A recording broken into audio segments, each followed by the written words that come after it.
ভ্ৰষ্টাচাৰী মন্ত্ৰী জয়ন্ত মল্ল বৰুৱাৰ হাতলৈ ক'ৰ পৰা আহিল আলাউদ্দিনৰ চাকি প্ৰথমে মন্ত্ৰী পত্নীয়ে লাভ কৰা 50 লাখ টকাৰ ৰাজসাহাৰ্য ফাদিল দ্বিতীয় গুজৰাটী গিৰগাই কেলেংকাৰী ফাদিল আৰু এবাৰ ফাদিল হৈছে মন্ত্ৰীয়ে বলপূৰ্বকভাৱে ভূমি হস্তগত কৰাৰ কাহিনী সাধাৰণ জীৱন যাপন কৰা মন্ত্ৰী জয়ন্ত মল্ল বৰুৱাই কেনেকৈ ক্ৰয় কৰিলে তেজপুৰৰ পুনিয়নি গাঁৱৰ 35 বিঘা 4 কঠা 17 লেচা ভূমি ভয় ভাবুকি ক্ষমতাৰ অপব্যৱহাৰেৰে ভুৱা প্ৰলোভন আৰক্ষীৰ ভয় দেখুৱাই বৃহত্তৰ ভূমিৰ পৰা খেদিলে ৰায়তী পট্টাৰ অধিকাৰী স্থানীয় বাসিন্দাক জেচিবি লগাই ভাঙি দিলে ঘৰ বাৰী উভালি পেলালে গছ-গছনি দালাল চক্ৰ প্ৰয়োগ কৰি মন্ত্ৰী জয়ন্ত মল্ল বৰুৱাৰ তেজপুৰত বাহুবল মন্ত্ৰী পত্নীৰ মাটি নামজাৰি কৰাত খদমদম তেজপুৰ ৰাজচক্ৰ বিষয়া লাটমণ্ডলৰ কিমান কম কিমান শুনিব মন্ত্ৰী জয়ন্ত মল্ল বৰুৱাৰ দুৰ্নীতি আৰু ভ্ৰষ্টাচাৰৰ কাহিনী পত্নী প্ৰেমত উঠলি ফুৰা জয়ন্ত মল্ল বৰুৱাই গোগ্ৰাসে গিলিছে ৰাজ্যৰ খিলঞ্জীয়া লোকৰ ভূমি বিঘাই বিঘাই মাটি নামজাৰি কৰিছে পত্নী জুলি ডেকা বৰুৱাৰ নামত তথ্য সহকাৰে এয়া প্ৰতিদিন টাইমৰ আন এক বিস্ফোৰণ তেজপুৰ বিশ্ববিদ্যালয়ৰ সমীপৰ পুনিয়নি গাঁৱৰ ভূমি মন্ত্ৰী পত্নীয়ে ক্ৰয় কৰাৰ তথ্য এনেধৰণৰ ইয়াত মুঠ মাটি আছে 35 বিঘা 4 কঠা 17 লেচা তিনিটা ভাগত আছে আৰু পুনিয়নি গাঁৱৰ 73 76 75 দাগত তেজপুৰ ৰাজহ চক্ৰৰ অন্তৰ্গত এই পুনিয়নি গাঁৱত এই মাটিখিনি আছে 29/2/2024 13 বিঘা 2 কঠা 10 লেচা মাটি শ্ৰী জুলি ডেকা বৰুৱা পিতৃ ৰমেশ চন্দ্ৰ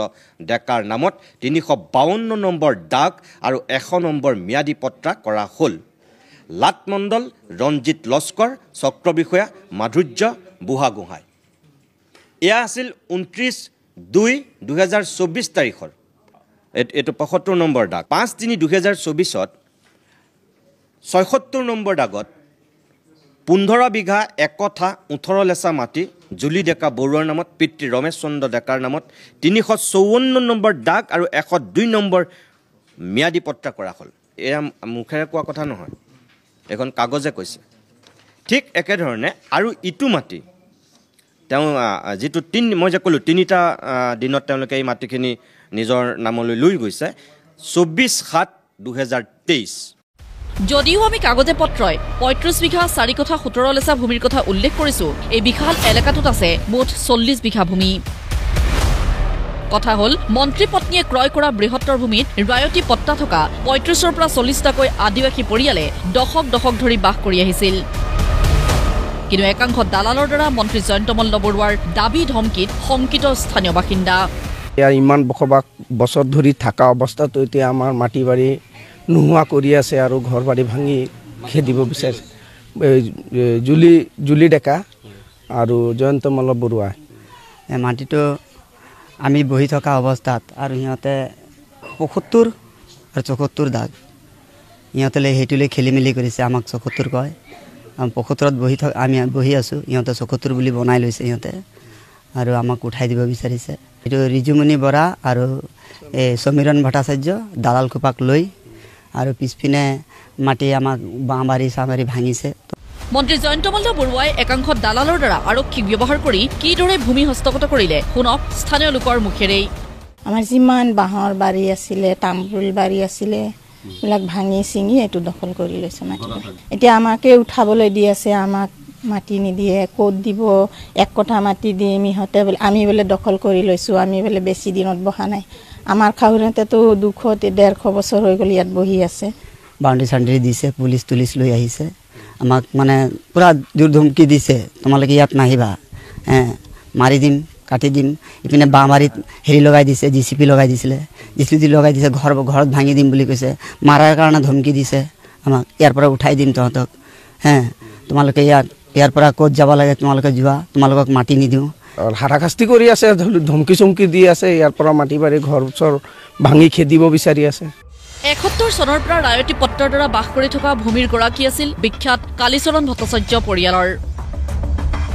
কিন্তু বাসিন্দাসকলে তৰা গোচৰত বিবদমান হৈ থকা ভূমি কেনেকৈ ক্ৰয় কৰিলে মন্ত্ৰী জয়ন্ত মল্ল বৰুৱাই কেনেকৈ চক্ৰ বিষয়া মাধুৰ্য বুঢ়াগোহাঁইৰ দ্বাৰা কৰা হ'ল মাটিৰ নামজাৰি সিহঁতৰ মাটি আছিলে নাছিলে আমি ক'ব নোৱাৰোঁ আমিতো বহুত দিনৰ পৰা ইয়াত বহি আছোঁ ৰাইত খতিয়ান পটা আছে আমাৰ মানে ৰাইত খতিয়ান পটা আছে আমিতো ভাবিছোঁ আমাৰ মাটি হয় আমি কিন্তু ভালকৈ ইমান এটা নাজানো কেছ চলি আছে জয়ন্তমল বৰুৱা কেনেকৈ মাটিটো ল'ব পাৰে কেছ চলি থকা অৱস্থাত সিহঁতে ৰেজিষ্টাৰ কেনেকৈ ল'ব পাৰে এই 72 মাটি হয় বিক্ৰী কৰিছে বোলে ৰিজুমনিয়ে বিক্ৰী কৰিছে এইটো আমাৰ ঘৰ হয় আমাৰ ঘৰ আছে তো আমাৰ এই ঘৰতো মাটিখিনি কৈছে আমাৰ ইয়ালৈকে দিব বুলি এইটো আগতে ৱাল আছিলে আমাৰ হাতে ৱালটো ভাঙাইছে জয়ন্তমলে কিনিছে বুলি শুনিছোঁ আমি কেছ চলি থকাৰ সময়ত এই মানুহখিনিক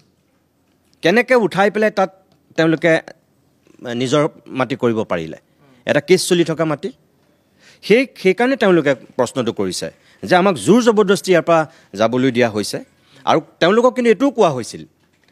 এই যি মাটিৰ দালাল যোনে জয়ন্তমল্ল বৰুৱাৰ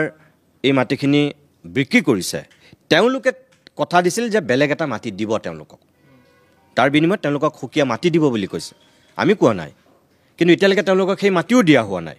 প্ৰতিদিন টাইমৰ মুখ্য সম্পাদক নীতিমণি শইকীয়াই মন্ত্ৰী জয়ন্তমল্ল বৰুৱাৰ আন এক দুৰ্নীতিৰ অধ্যায় জনতাৰ সন্মুখলৈ আনি মুখ্যমন্ত্ৰী বিজেপিৰ ৰাষ্ট্ৰীয় তত্ত্বাৱধায়ক আৰু ৰাজ্যিক বিজেপিৰ সভাপতিক জনালে আহ্বান মুখ্যমন্ত্ৰী হিমন্ত বিশ্ব শৰ্মাৰ প্ৰতি আহ্বান এইটোৱেই যে এই ভ্ৰষ্টাচাৰী মন্ত্ৰীবিলাকক আপুনি সোঁৱে বাৱে লৈ যি ক্লিন চাৰ্টিফিকেট দিয়াৰ ব্যৱস্থা কৰিছে অসমৰ মানুহে চাই আছে মই তাতকৈ একো নকওঁ আপোনাক সকলো বুজি পাইছে মানুহে আপুনি গামোচা পিন্ধোৱাৰ কথা কৈছে আৰু পিন্ধক তেতিয়াহ'লে অসমৰ মানুহে তাৰ ফল নিশ্চয় দিব ৰবীন্দ্ৰ ৰাজুজি যি আছে ৰাষ্ট্ৰীয় বিজেপিৰ পৰ্যবেক্ষক তেখেতৰো আমি দৃষ্টি আকৰ্ষণ কৰিছোঁ এই ভ্ৰষ্টাচাৰী খোপাৰ এইবোৰ মুখেৰে আমি কোৱা নাই গোটেই আমি কাগজ পত্ৰ লৈ পেলাই কৰিছোঁ তথ্য প্ৰমাণেৰে আমি দেখুৱাই দিছোঁ কেনেকৈ বিঘাই বিঘাই মাটি তেওঁলোকে গিলিছে 22 চনত মন্ত্ৰী হোৱা এজন মানুহে তেওঁ পত্নীয়ে ৰাজ সাহায্য লোৱাৰ পিছত যিমানখিনি এতিয়ালৈকে বিতৰ্কত আৱৰ্তত আহিছে মই ভাবোঁ যে হিমন্ত বিশ্ব শৰ্মাৰ মন্ত্ৰীসভাৰ আটাইতকৈ এতিয়া দুষ্ট অসৎ